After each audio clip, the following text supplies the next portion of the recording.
Sem Deus, você vai até algum lugar, mas não vai longe. Olá, queridos, a paz do Senhor, me chamo Paulo Roberto Júnior, tem uma palavra de Deus para abençoar a sua vida, mas antes, vou pedir para você se inscrever no canal, deixar o seu like, para que nós possamos alcançar mais pessoas. Vamos para a palavra de Deus, aqui em Mateus, no capítulo 7, a partir do versículo 24, diz assim: Todo aquele, pois, que escuta essas minhas palavras e as pratica, assemelhá-lo-ei ao homem prudente, que edificou a sua casa sobre a rocha, desceu a chuva, correr os rios, assoprar os ventos e combater aquela casa, e não caiu, porque estava edificada sobre a rocha. E aquele que ouve essas minhas palavras e não as cumpre, compará-lo-ei o homem insensato, que edificou a sua casa sobre a areia, desceu a chuva, correr os rios, sopraram os ventos e combater aquela casa, e caiu, e foi grande a sua queda. Queridos, essas palavras aqui são palavras de Jesus. Jesus, ele conta uma pequena parábola justamente no finalzinho do Sermão da Montanha. O objetivo dessa parábola é trazer ao ouvido dos ouvintes a importância de obedecer a palavra do Senhor, de cumprir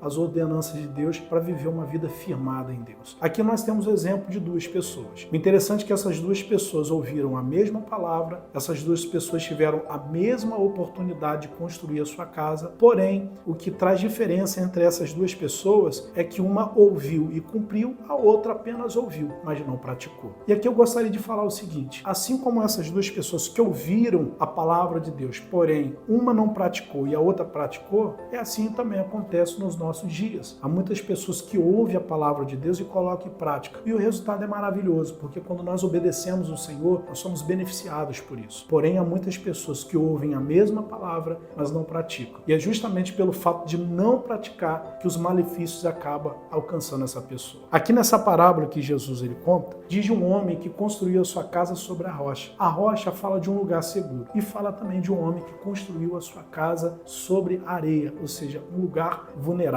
Quando nós lemos essa parábola, é muito natural a gente pensar um homem que foi até numa montanha e construiu a sua casa e do outro que construiu a sua casa na areia. A gente logicamente pensa, que o homem foi até a beira da praia e construiu a sua casa. Mas interessante que tanto a rocha quanto a areia era uma mesma geografia. A diferença é que aquele que construiu a sua casa na rocha, ele cavou até encontrar a rocha. E aquele que construiu a areia, como eu falei, a mesma geografia. Ele não cavou para encontrar a rocha, ele construiu na superfície. Ou seja, o crente que constrói a sua casa na rocha é o crente que busca uma comunhão com Deus mais profunda. E o crente que constrói a sua casa, a sua vida sobre a areia, é o crente que tem uma vida com Deus superficial. E qual o problema disso? O problema é que quando os desafios vêm, esses desafios ele vem como um teste do Inmetro. Já ouviu falar desse órgão que normalmente certifica, se um eletrodoméstico, se algo que nós compramos está aprovado ou não? Normalmente, quando a pessoa vai comprar um eletrodoméstico, por exemplo, um ventilador, ela precisa conferir se aquela marca está aprovada pelo Inmetro para ela poder levar para casa.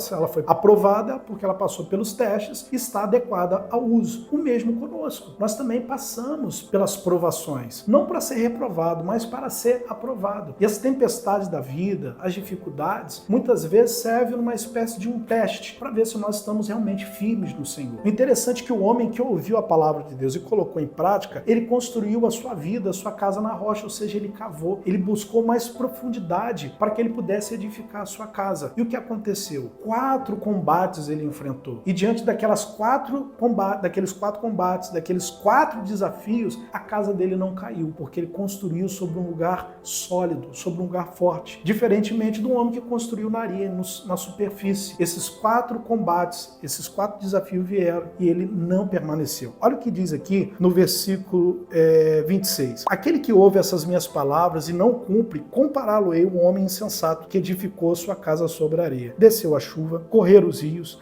assoprar os ventos e combater aquela casa, e caiu. O interessante falar, irmãos, que a pessoa que procura viver uma vida sem Deus, ela até vai a algum lugar. Tem até quem diga, não, sem Deus a gente não vai a lugar nenhum. Não é verdade. Deus nos deu inteligência, nos deu capacidade. Você vê muitas pessoas aí que não têm compromisso com Deus, que não confiam em Deus, quantas coisas elas conseguem conquistar, quantas coisas elas conseguem construir. A pessoa sem Deus, ela vai até algum lugar, mas ela não vai longe. E foi exatamente o que aconteceu com esse homem, que ouviu ouviu a palavra de Deus, porém não colocou em prática. Ele conseguiu construir a sua casa, porém ele construiu sua casa em algo superficial, ele construiu na areia. O interessante é que quando a primeira luta se levantou, diz aqui, olha, desceu a chuva, foi a primeira dificuldade. A segunda, correr os rios. E veio a terceira, soprar os ventos. E por último, combater aquela casa e caiu. Você vê que as três primeiras lutas que veio contra a vida dele, ele conseguiu resistir com a força do braço dele. Mas quando veio a quarta luta, ele não conseguiu. A casa dele caiu. E assim acontece com muitas pessoas que têm lutado com a força do próprio braço. Ela consegue resistir às lutas sem Deus até algum momento, mas chega uma hora que a força dela acaba e ela acaba caindo. Diferentemente do homem prudente, daquele que confia no Senhor, daquele que obedece a Deus. Ele até consegue resistir também a algumas lutas com a força do seu braço, mas no momento em que a sua força acaba, é aí que entra a força de Deus. Se você quer construir a sua vida num lugar seguro, a rocha é o lugar seguro e a rocha é Jesus. Que nós possamos construir os nossos sonhos, a nossa família, a nossa vida, os nossos planos na rocha. Agora, para construir sobre a rocha, nós precisamos cavar, buscar um relacionamento mais profundo com Deus. E quando as lutas vierem, pode ter certeza, quando a tua força acabar, Deus vai renovar as tuas forças. É aí que vai entrar a força de Deus para que você permaneça de pé. Quero orar pela tua vida no nome de Jesus. Pai, eu peço ao Senhor que fortaleça essa pessoa, que ouviu essa palavra. Há muitas pessoas que estão lutando com a força do próprio braço. Algumas até conseguem resistir a alguns combates, conseguem resistir a algumas batalhas, mas chega um momento em que a força acaba e se ela está distante do Senhor, ela acaba caindo também. E há aqueles, meu Deus, que estão construindo a sua vida na rocha, na tua palavra. A força pode até acabar, mas pelo fato dela estar no Senhor, o Senhor renova as forças. Que o Senhor possa renovar as forças dessa pessoa que não tem mais nenhum vigor, nenhuma disposição, e que aqueles que durante esses últimos dias têm andado sem o Senhor possam tomar a decisão mais importante da vida delas nesse momento, de entregar a vida para o Senhor e procurar edificar a sua vida na rocha, como a tua palavra nos orienta. Guarda a vida dessa pessoa, preserva essa pessoa dos combates, das lutas, em nome de Jesus. Vou ficando por aqui, mas eu peço para você se inscrever no canal, deixar o seu like, deixar um comentário, para que a gente possa alcançar mais irmãos com essa palavra. Deus abençoe.